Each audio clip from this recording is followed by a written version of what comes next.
Bismillahirrahmanirrahim. Assalamualaikum warahmatullahi wabarakatuh. Innal hamdalillah nahmaduhu wa nasta'inuhu wa nastaghfiruh wa na'udzu billahi min shururi anfusina wa min sayyiati a'malina. May yahdihillahu fala mudilla lahu wa may yudlil fala hadiya lahu. Asyhadu an la ilaha illallah wahdahu la syarika lahu وأشهد أن محمدا عبده ورسوله الذي لا نبي بعده. قال الله تبارك وتعالى في كتابه الكريم: يا أيها الذين آمنوا اتقوا الله حق تقاته ولا تموتن إلا وأنتم مسلمون. وقال نبينا صلى الله عليه وسلم: فإن أصدق الحديث كتاب الله وخير الهدى هدى محمد صلى الله عليه وسلم وشر الأمور محدثاتها وكل محدثة بدعة وكل بدعة ضلالة وكل ضلالة في النار. Amma ba'du, ma'asyiral muslimin wal muslimat yang semoga senantiasa dirahmati, diridhai serta dilindungi oleh Allah Subhanahu wa taala.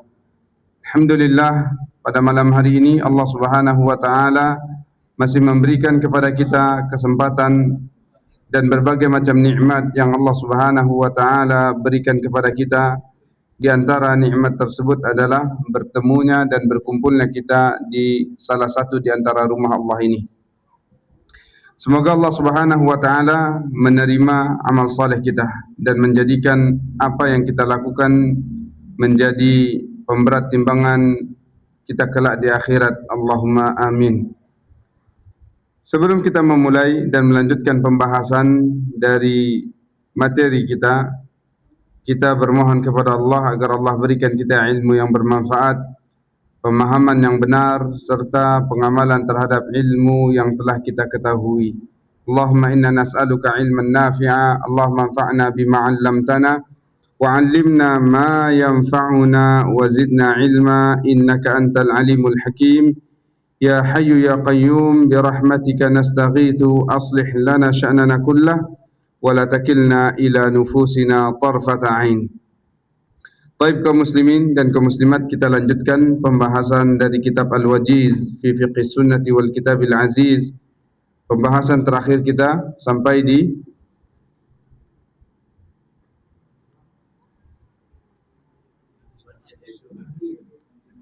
mandi-mandi yang dianjurkan. Baik. Ini sudah selesai semuanya? Sampai yang ke-8. Mandi sebelum memasuki kota Makkah. Baik. Dan alhamdulillah sudah selesai pembahasan tersebut, dan itulah pembahasan yang terakhir daripada mandi-mandi yang dianjurkan. Sekarang kita masuk kepada pembahasan yang kedua dari taharah, dari bersuci. Taharah yang pertama adalah menggunakan air. Adapun taharah yang kedua menggunakan media tanah atau debu. Baik. Kita lanjutkan, jamaah yang dimuliakan oleh Allah Subhanahu wa taala. Tafadhal iqra. Bismillah, alhamdulillah, wassalatu wassalamu ala nabiyyina Muhammadin wa ala alihi wa sahbihi ajma'in. Qala al-mu'allif hafizahullah, thaniyan at-taharatu bi su'id at-tayammum mashru'iyyatuhu. Qala ta'ala: wa in kuntum marda أو على سفر أو جاء أحد منكم من الغائط أو لامستم النساء فلم تجدوا ماء فتيمموا صعيدا طيبا فامسحوا بوجوهكم وأيديكم منه. وقال رسول الله صلى الله عليه وسلم: إن الصعيد الطيب طهور المسلم وإن لم يجد الماء 10 سنين. Baik. Yang kedua, yang kedua, at-taharatu bis-sa'id. Cara membacanya at-taharatu bis-sa'id. Buka kurung, at-tayammum, bersuci dengan tanah. Maknanya apa? Tayammum.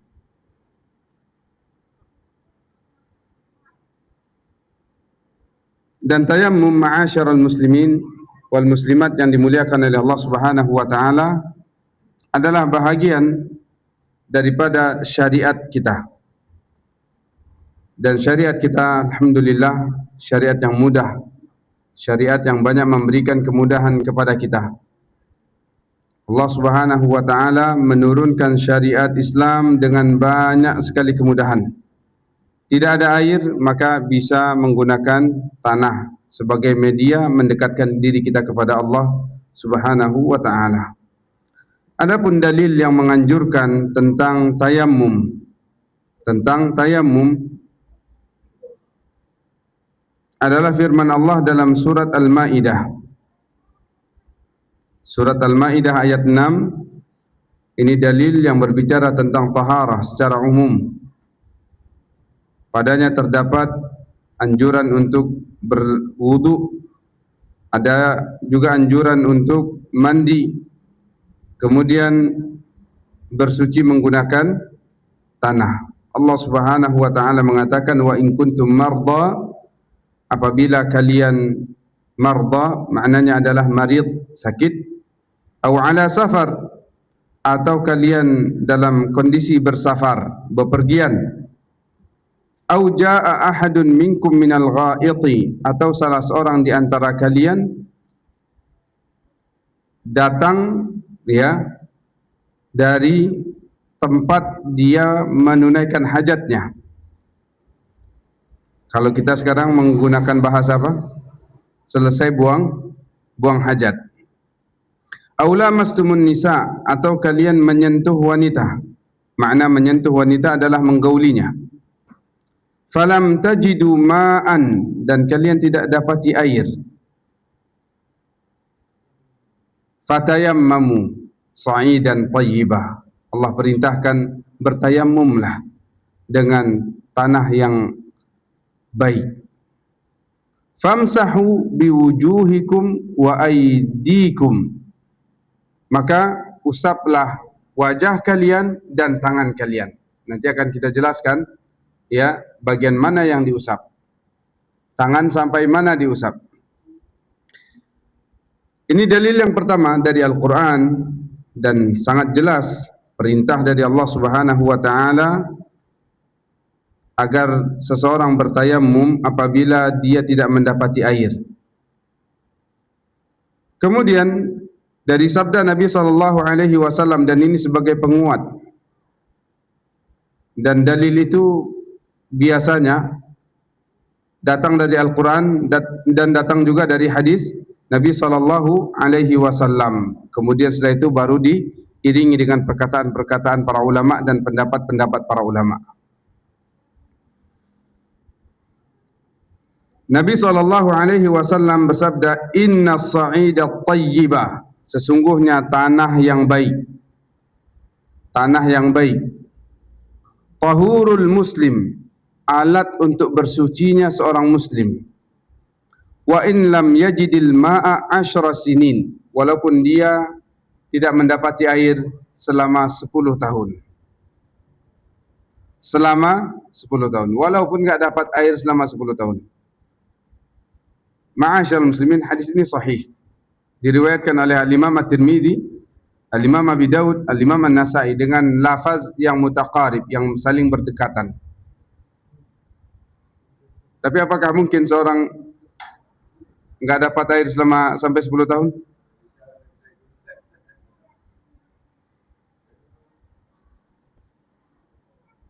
Bisa jadi, Pak. Bisa jadi. Bukan berarti maknanya tidak ada air sama sekali. Ada air, akan tapi hanya pas-pasan untuk kebutuhan darurat. Ya minum. Kemudian untuk kebutuhan masak. Tidak bisa untuk mandi. Tidak bisa juga untuk wudu 5 kali. Baik. Kalau Nabi SAW katakan wa in lam yajidil ma'a 10 sinin, walaupun dia tidak mendapati air selama 10 tahun. Ini ihtimal, ada kemungkinan dapat, ada kemungkinan tidak dapat. Menunjukkan bahwa tayamum ini tidak ada batasannya. Tidak ada batasannya. 3 hari orang boleh tayamum, atau 10 hari, atau 1 tahun, tidak ada batasannya. Sampai dia mendapati air.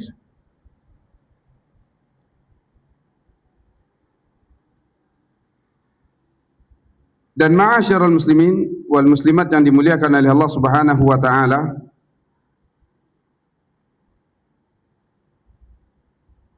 bersyukur kita kepada Allah atas nikmat agama kita yang mulia ini. Agama yang datang dengan banyak kemudahan. Ini tidak ada di agama-agama lain. Sebelum agama Islam tidak ada. Bahkan agama yang dibuat-buat pun tidak memberikan banyak kemudahan. Yang ada hanyalah kesulitan-kesulitan.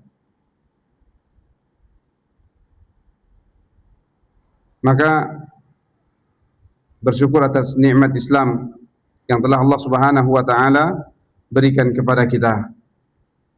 Dan semoga Allah wafatkan kita di atas iman dan Islam. Allahumma amin. Baik, kemudian kita lanjutkan sebab-sebab yang membolehkan seseorang untuk bertayamum. Al-asbabul mubihatu lahu yubahu tayammumu 'inda al-'ajzi 'an isti'malil ma'i limaddihi aw khawfi dharrin min isti'malihi limaradin fil jismi aw shiddati bardi. An Imran bin Husayn radhiyallahu anhu qala كنا مع رسول الله صلى الله عليه وسلم في سفر فصلى بالناس فإذا هو برجل معتزل فقال ما منعك أن تصلي قال أصابتني جنابة ولا ماء فقال صلى الله عليه وسلم عليك بالصعيد فإنه يكفيك. طيب. Kemudian penulis hafizahullah ta'ala, beliau memulai dengan merincikan permasalahan ini. Anjurannya sudah jelas, namun ketentuannya beliau jelaskan. Sebab-sebab yang diperbolehkan seseorang untuk bertayamum. Yang pertama, diperbolehkan seseorang untuk bertayamum apabila dia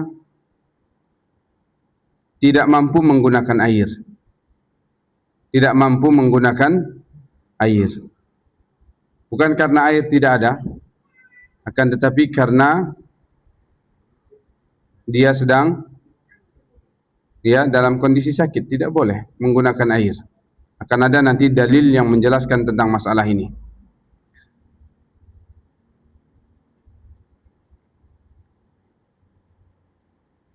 Kemudian yang kedua, karena tidak ada air. Memang tidak ada air.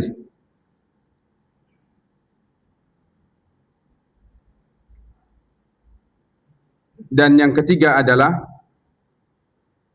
karena kondisi yang sangat dingin. Kondisi yang sangat dingin.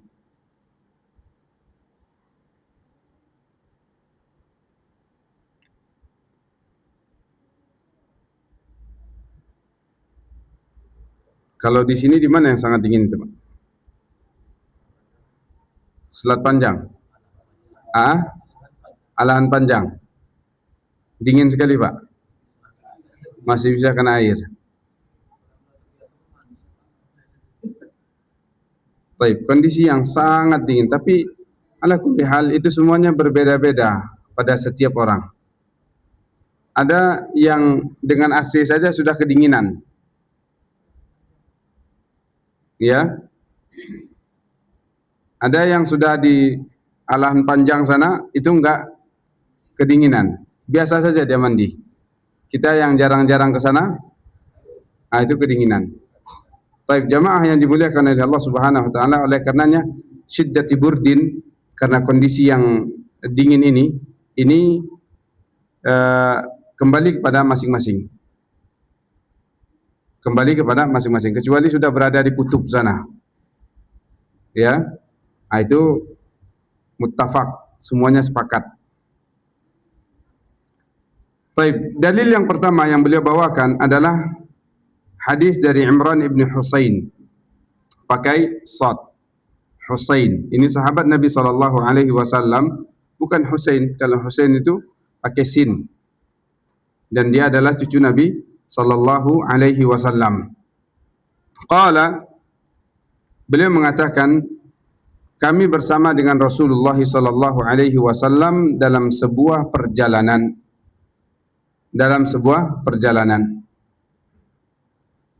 Baik, jamaah yang dimuliakan oleh Allah Subhanahu wa taala. Kalau kita berbicara tentang kondisi Rasulullah SAW dalam perjalanan, Nabi selalu berjalan bersama dengan sahabatnya.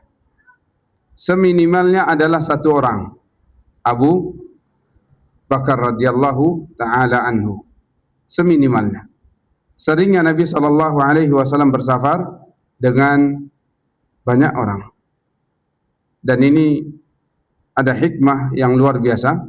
Di antaranya adalah safarnya seseorang dengan teman-temannya akan menjaganya. Berbeda halnya dengan safarnya seseorang tanpa dibarengi dengan teman.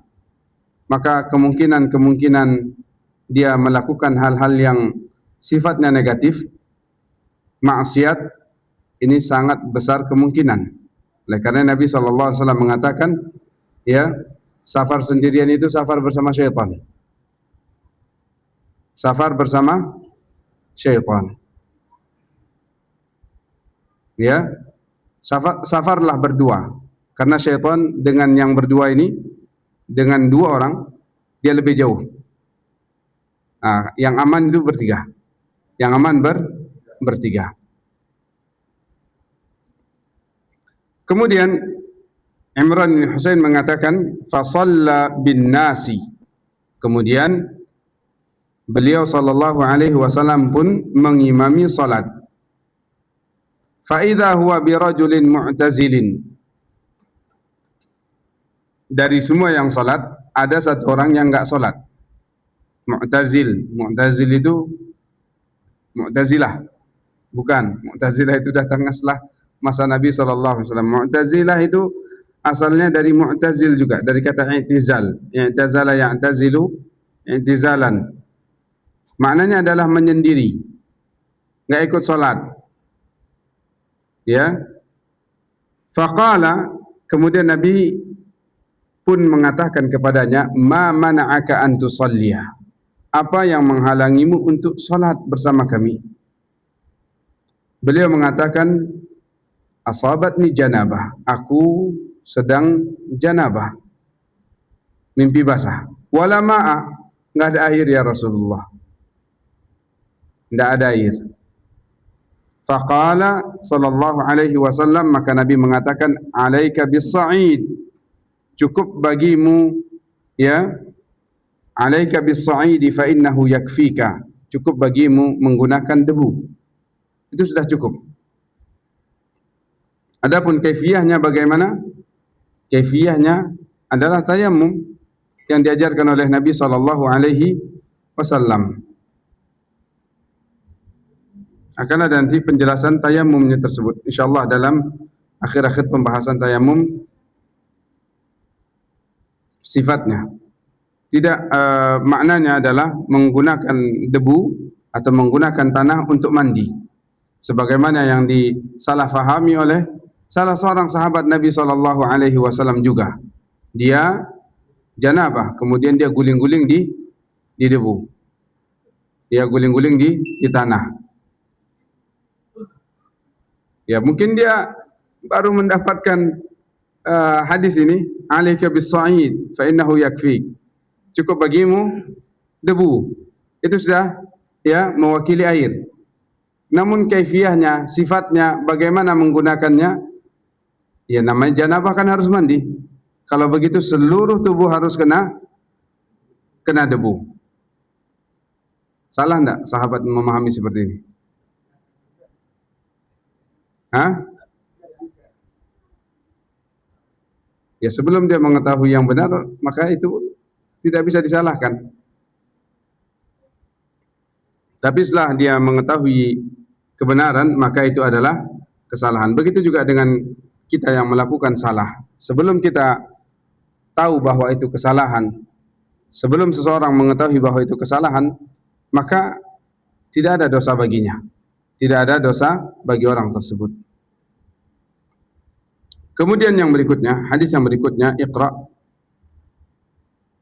Wa an Jabir radhiyallahu anhu qala kharajna fi safarin fa asaba rajulan minna hajarun fashajjahu fi ra'sihi thumma ihtalama fasa'ala ashabahu hal tajiduna li rukhsatan fi tayammum faqalu ma najidu laka rukhsatan وأنت تقدر على الماء فاغتسل فمات فلما قدمنا على رسول الله صلى الله عليه وسلم أخبر بذلك فقال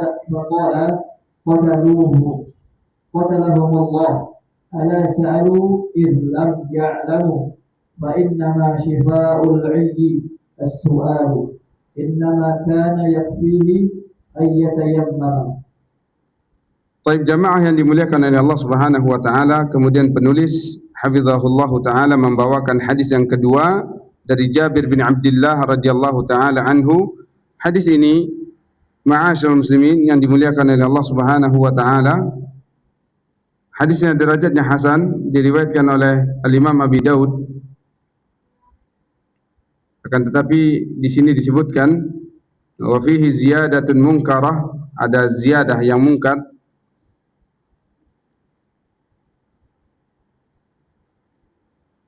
Cuma kita tidak bahas masalah derajat hadis ini. Yang sudah kita ketahui adalah hasan derajatnya, dan ini dijadikan oleh para ulama juga sebagai dalil. Jabir bin Abdullah mengatakan, kharajna fi safarin, kami keluar melakukan safar. Kami keluar melakukan safar. Ada beberapa orang bersama Jabir bin Abdullah, fa asaba rajulan minna hajarun. Kemudian salah seorang di antara kami kepalanya terkena batu. Fashajjahu fi ra'sihi, kepalanya pun bocor. Ya, luka. Tsumma talama, di malam harinya beliau mimpi basah. Ini sakit, kepalanya bocor, malam harinya mimpi basah. Jadi faktor mimpi basah ini apa jemaah? Ya salah satunya karena capek.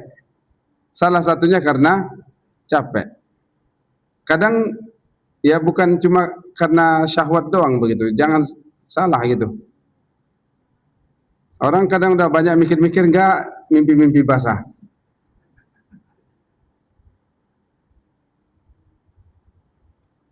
Ya dulu di pondok kan sering seperti itu, kawan-kawan, candaan kawan-kawan.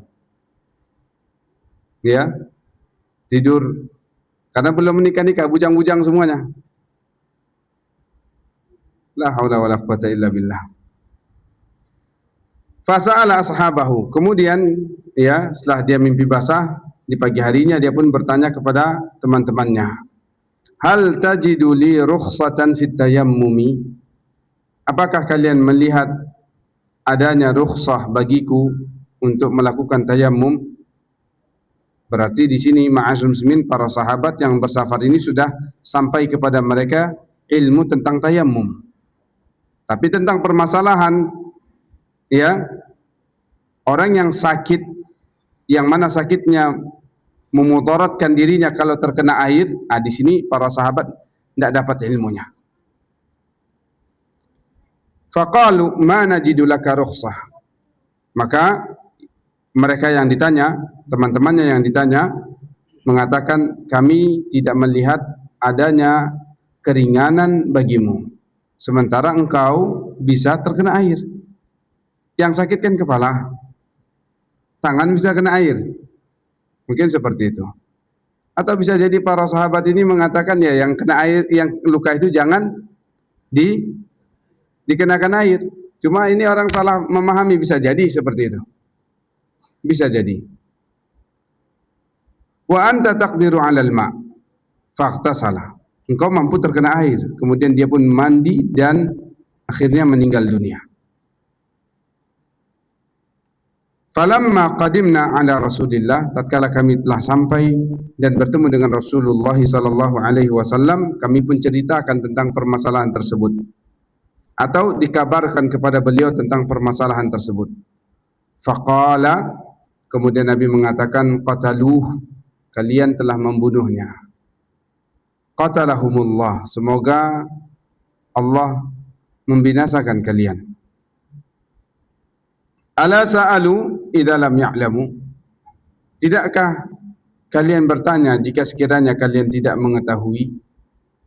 Fa inna shifa'al 'ayyi su'al, atau fa inna shifa'al 'ayyi as-su'al, karena obat daripada ketidaktahuan adalah bertanya. Nabi mengatakan cukup baginya tayammum saja. Jamaah yang dimuliakan oleh Allah Subhanahu wa taala, banyak sekali faedah yang bisa kita ambil daripada hadis ini. Yang pertama adalah faedah bahwa agama Islam adalah agama yang mudah, memberikan keringanan bagi umat-umatnya. Bahkan bagi mereka yang dengan kondisi khususnya seperti yang sakit atau yang tidak mampu atau yang dalam kondisi safar, apa kata Nabi sallallahu alaihi wasallam? Innallaha yuhibbu ayyu'ta rukhasahu. Sesungguhnya Allah mencintai seorang hamba yang menerima tawaran Allah, keringanan, yang menerima, ya, yang mengambil tawaran dari Allah, perkara tersebut ringan.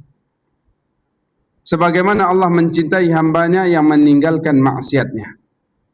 Jadi kalau ada tawaran dari agama kita, ada pilihan sempurna atau enggak sempurna, kan begitu. Salatnya karena dia kondisi safar, dia ikut dengan imam, atau dia sempurnakan atau dia qasar. Ambil yang qasar, walaupun dia sehat, walaupun dia lapang waktu, ya, walaupun dia tidak capek. Allah suka dengan hamba yang seperti ini. Seperti itu. Contoh seperti ini jamaah, ya, ini untuk mendekatkan pemahaman.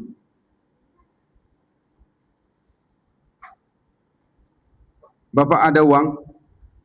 Ada. Kita ada uang semuanya? Ada. Baik. Ada presiden ngasih uang, bagi-bagi uang.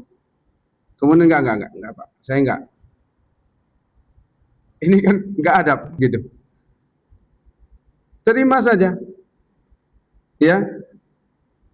Ini babnya adalah bab manusia ke manusia. Yang memberi senang apabila diterima pemberiannya. Tapi ya jangan samakan ini dengan Allah Subhanahu wa taala. Tentu tidak sama. Ini takrib lil faham saja, untuk mendekatkan pemahaman. Karena sebagian ikhwah, sebagian kaum muslimin melihat bahwa rukhsah itu diambil kalau sudah kondisinya ya sulit. Ya sudah sulit dia. Capek kali, ngantuk kali, baru ambil rukhsah. Kalau kita dalam kondisi safar, maka enggak ke masjid pun enggak masalah, dan itu rukhsah bagi kita. Salat di qasar dan di jamak itu keringanan dari Allah Subhanahu wa taala untuk kita. Walaupun tidak berat. Ya, contohnya dari sini ke Jakarta apa susahnya sekarang? Kecuali pakai sepeda motor atau pakai ngendarain mobil sendiri atau pakai bis. Tapi kalau pakai pesawat 2,5 jam sampai. berangkat malam ini, besok pagi dah subuh di sana. Dah istirahat. Ke masjid atau enggak ke masjid? Hah?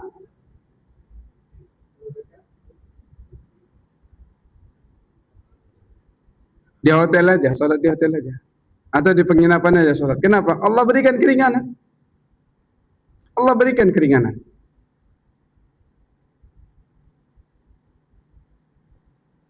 Seperti itu. Begitu juga dengan jamak qasar. Allah berikan keringanan bagi yang musafir untuk menjamak qasar. Ambillah keringanan tersebut. Ini faedah yang pertama. Faedah yang kedua, tadi sudah kita singgung juga terkait dengan safar, bahwa hendaknya seorang bersafar itu bersama dengan teman-temannya. Kemudian faedah yang ketiga, ma'asyiral muslimin, dari hadis ini juga terdapat pelajaran bahwa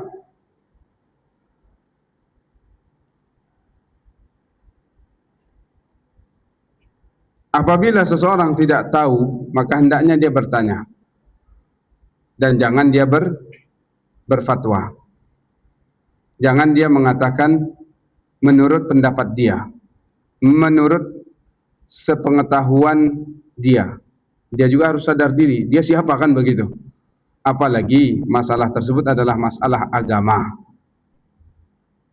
Kalaulah masalah dunia saja, tidak boleh seseorang berbicara tanpa ilmu, apalagi masalah agama.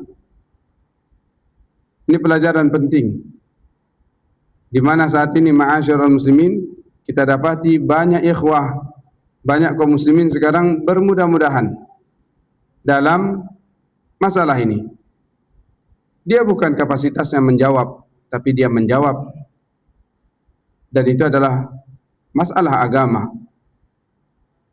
Akan lebih baik, akan lebih indah sekiranya yang menjawab pernyataan tersebut atau pertanyaan tersebut adalah ahlinya, walaupun dia sudah mengetahuinya.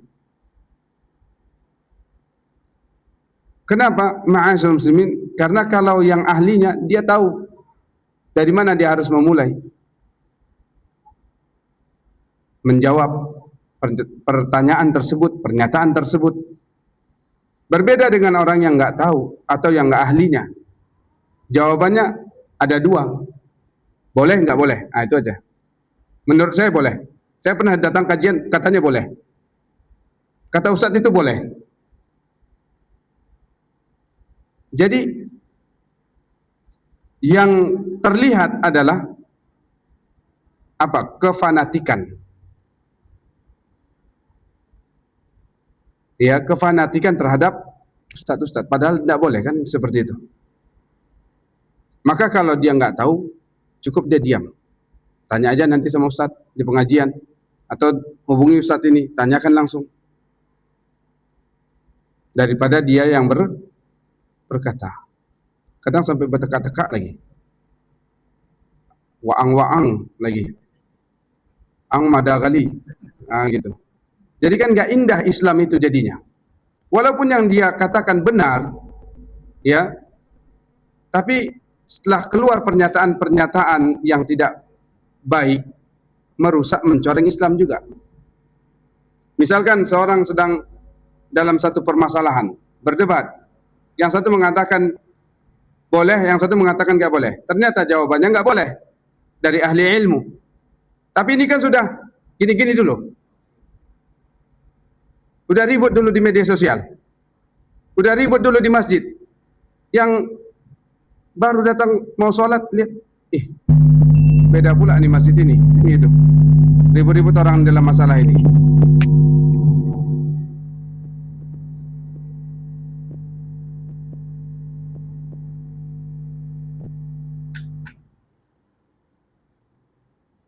Baik, jamaah yang dimuliakan oleh Allah Subhanahu wa taala. Intinya, ya, hendaknya setiap kita, ya, berbicara dengan ilmu.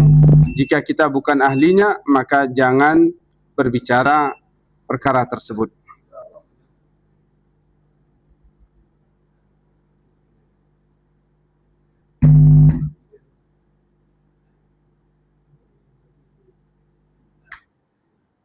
Baik, Sudah azan? Azan dulu.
Baik, jamaah yang dimuliakan oleh Allah Subhanahu wa taala, kita lanjutkan dengan hadis yang ketiga yang dibawakan oleh penulis.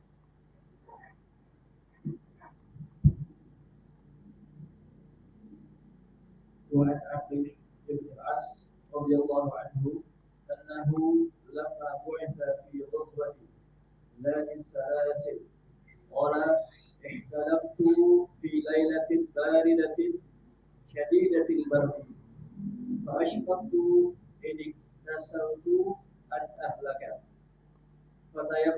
فتيممت ثم صليت بأصحابي صلاة الصبح فلما قدمنا على رسول الله صلى الله عليه وسلم ذكروا ذلك له فقال يا عمر صليت بأصحابك وأنت جنب فقلت ذكرت قول الله تعالى ولا تقتلوا أنفسكم إن الله كان بكم رحيما فتيممت ثم صليت فضحك رسول الله صلى الله عليه وسلم ولم يقل شيئا.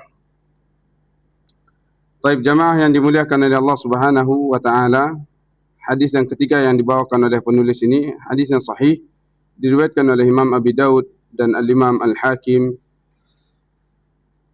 Kemudian kita baca terjemahannya dari Amr bin Al-As, semoga Allah meridai beliau. Beliau mengatakan, tatkala Nabi SAW mengutus beliau untuk mengomandoi perang, memimpin perang Zati Salasil. Perang Zati Salasil ini, Zati Salasil, perang yang berkesinambungan, berkelanjutan. Salasil itu berlanjut dia, Pak. Sebelumnya sudah ada perang, belum selesai, kemudian lanjut lagi perang. Dan ini terjadi di tahun 8 Hijriah. Ya.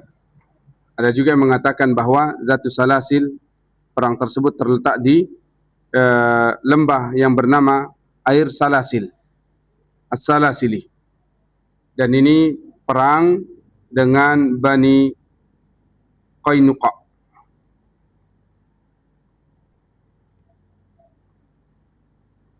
Ada juga yang mengatakan perang ini perang persekutuan.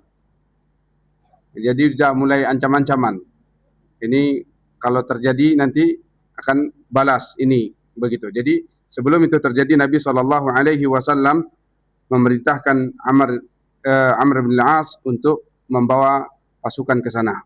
Kenapa Amr bin Al-As yang diutus ke sana? Karena beliau memiliki hubungan yang dekat dengan kabilah yang berada di lembah tersebut. Beliau mengatakan, ihtalamtu fi lailatin baridatin syadidatil bardi. Aku mimpi basah pada malam hari yang sangat dingin. Pada malam hari yang sangat dingin. Kemudian aku pun kesulitan, khawatir kalau misalkan aku mandi aku akan binasa. Fatayammamtu, kemudian aku tayammum, kemudian aku salat bi ashabi salat as-subhi. Aku pun salat, ya, dan beliau adalah pemimpin safar, pemimpin perang, maka beliaulah yang imamnya. Dalam kondisi beliau junub, dan ini orang-orang tahu dia dalam kondisi junub. Falamma qadimna ala Rasulillah, tatkala telah kami sampai kepada Rasulullah, dah sampai di Madinah, zakaru zalika, mereka menceritakan itu kepada Nabi SAW. Maka Nabi mengatakan, ya Amr, wahai Amr, sallaita bi ashabika wa anta junubun, engkau mengimami salat sahabat-sahabatmu dalam kondisi engkau junub. Fakultu, aku pun mengatakan, iya ya Rasulullah, aku teringat dengan firman Allah Subhanahu wa taala, wala taqtulu anfusakum, jangan kalian bunuh jiwa kalian. Innallaha kana bikum rahima, sesungguhnya Allah terhadap kalian maha penyayang. Maka aku pun tayamum dan aku salat. Nabi pun akhirnya tertawa melihat argumen yang disampaikan oleh Amr bin Al-As. Dan ini sahabat yang faqih. Ya, ini bukan kaleng-kaleng ini, Pak.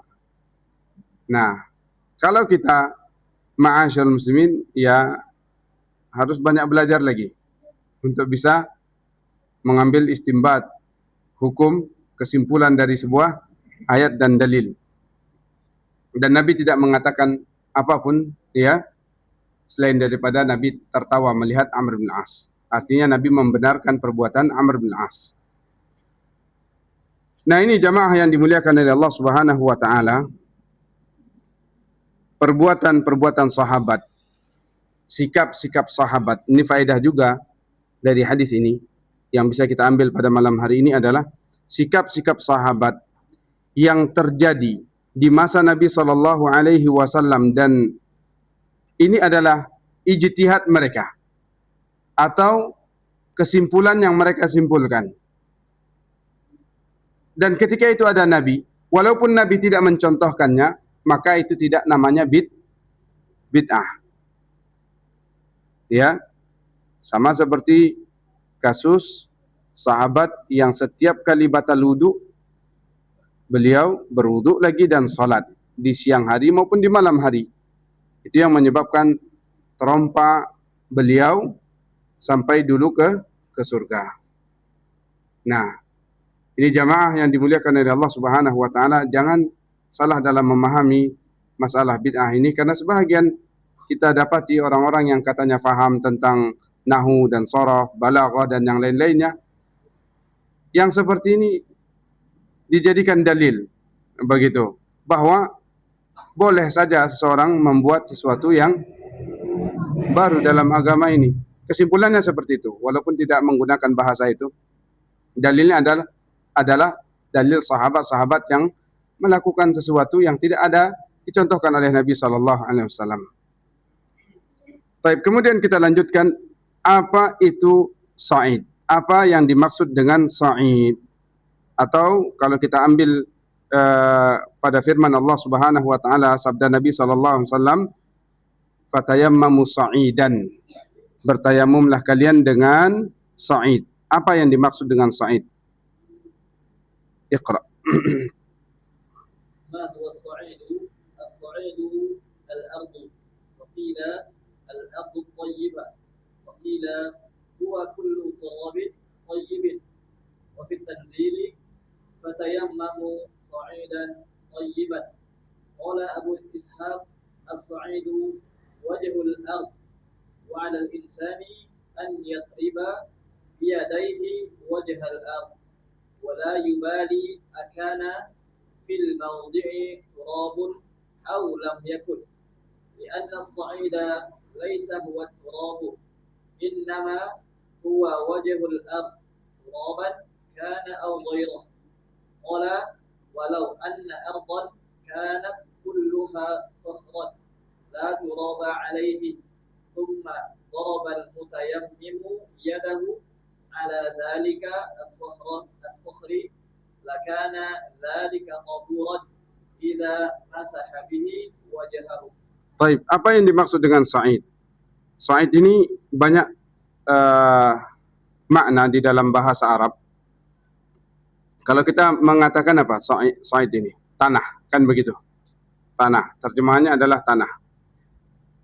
Dalam bahasa Arab pun terjadi juga perbedaan pendapat.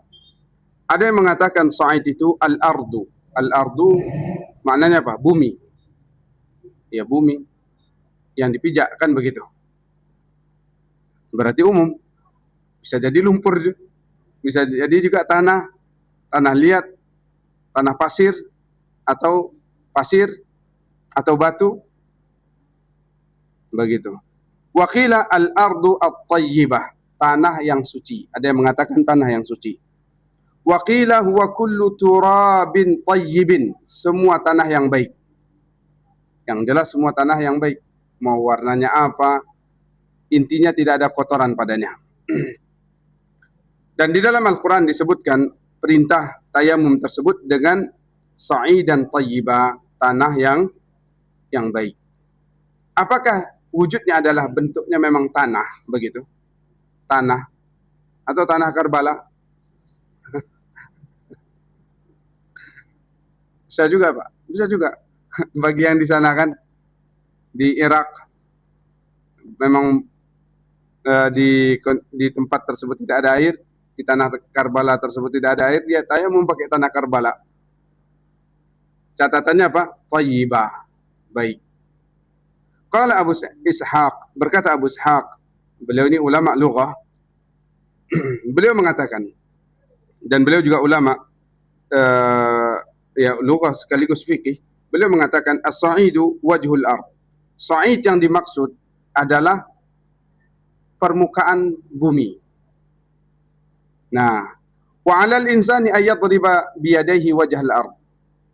Oleh karenanya ya diperintahkan bagi manusia, yakni bagi umat Islam yang akan bertayamum, untuk memukulkan tangannya di atas wajah bumi. Di atas wajah bumi, di atas permukaan bumi. Bumi juga punya wajah, manusia punya wajah. Baik. Tapi makna wajah bumi adalah permukaan bumi. Dan tidak urusan baginya apakah pada tempat tersebut ada tanahnya atau tidak ada tanahnya. Contoh, ya di sini tidak ada tanah. Ya. Di luar sana ada rumput. Di atas rumput pun bisa juga. Di atas tanah, di atas aspal juga bisa. Jadi tidak harus maknanya adalah tanah. Lianna sa'ida laisa huwa turab. Beliau mengatakan bahwa yang dimaksud dalam firman Allah, sa'id di sini bukan wujudnya adalah tanah. Dia adalah wajhul ard. Permukaan bumi itu adalah sa'id. Turaban kana aw ghairuhu. Baik itu dia tanah ataupun selain daripada tanah. Kalau sekiranya seorang berada di padang pasir, maka tidak ada tanah di situ. Pasir semuanya kata beliau. Maka hendaknya dia tayamum dengan pasir tersebut. Ya. Selagi tanah tersebut adalah tanah yang atau sa'id tersebut adalah permukaan bumi tersebut adalah suci. Baik, kemudian sifatnya, dan ini mungkin yang terakhir dari pembahasan kita, insyaallah pada pertemuan akan datang kita lanjutkan sifatnya. Iqra. Sifat tayammum an Ammar ibn Yasir radhiyallahu anhu qala ajnabtu falam usib ma'an fataba'aktu fi as-sa'id wa sallaytu فذكرت ذلك للنبي صلى الله عليه وسلم فقال إنما كان يكفيك هكذا وضرب النبي صلى الله عليه وسلم بكفيه الأرض ونفخ فيهما ثم مسح بهما وجهه وكفيه. فائدة الأصل في التيمم أنه قائم مقام الوضوء ويباح به ما يباح بالوضوء ويجوز قبل دخول الوقت كما يجوز الوضوء ويصلي به ما شاء كما يصلي بالوضوء. Baik. Sifat tayamum dibawakan oleh penulis permasalahan ini agar semakin jelas tayamum tersebut. Beliau membawakan hadis Ammar bin Yasir radhiyallahu taala anhu. Ammar bin Yasir mengatakan, aku mimpi basah dan aku tidak dapati air.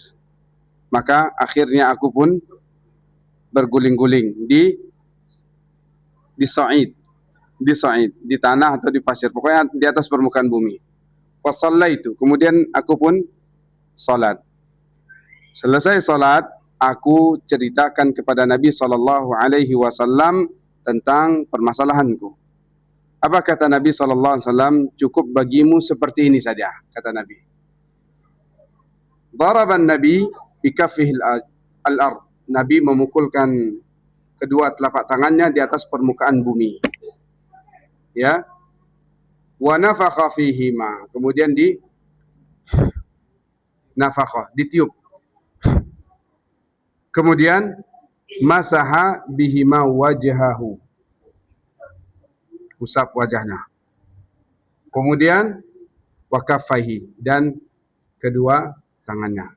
Kaffaihi, kedua telapak tangannya. Telapak tangan kan sudah, berarti makna kaffaihi adalah punggung tangannya. Jelas ini Pak? Jadi begitu kaifiyahnya, sudah. Kaifiyah tayamum itu seperti itu. Kalau dinding ya dinding, pukul. Ada tanah atau enggak ada tanah, tiup aja, karena itu sunnah Nabi sallallahu alaihi wasallam.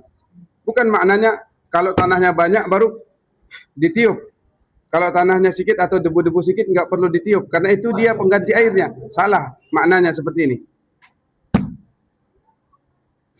Kemudian usap wajah. Berapa kali? 1 kali saja. Jangan buat 3 kali, ya. Jangan ambil lagi untuk tangan. Ada lagi yang tayamum. Ada lagi ma'asyiral muslimin kacau ya yang kita dapati, kayaknya dia nggak belajar tentang masalah bab wudu atau tayamum. Itu videonya sudah beredar banyak. Dia berwudu tapi tidak menggunakan air. Jadi dia bayangkan saja dia sedang berwudu menggunakan air ketika dia batal. Ini terjadi di Mekah, di Masjidil Haram. Nah, inilah kebodohan. Kemudian faedah dalam bab ini, al-aslu fit tayammum, hukum asal dalam tayammum adalah tayammum itu ya posisinya sama seperti posisi wudu. Ketika seorang sudah bertayammum, maka sama dia seperti orang yang sudah berwudu. Oleh karenanya diperbolehkan bagi dia melakukan apa yang juga diperbolehkan oleh orang yang berwudu. Ya. Dan tayamum ini boleh dilakukan sebelum masuk waktu atau sesudah masuk waktu. Seperti itu. Dan ketika orang sudah tayamum, silahkan dia sholat seberapa yang dia mau. Jika itu sholat sunnah. Tapi kalau sholat wajib, maka akan ada nanti penjelasannya. InsyaAllah ya pada pertemuan yang akan datang. Sampai di sini mungkin pembahasan yang bisa kita jelaskan terkait dengan tayammum, dan masih ada lagi pembahasan lanjutan daripada tayammum, yaitu pembatal tayammum. Pembatal tayammum. Demikian wa sallallahu ala nabiyina Muhammadin wa ala alihi wa ashabihi ajma'in. Subhanakallahumma wa bihamdika asyhadu an la ilaha illa anta astaghfiruka wa atubu ilaih. Wassalamu alaikum warahmatullahi wabarakatuh.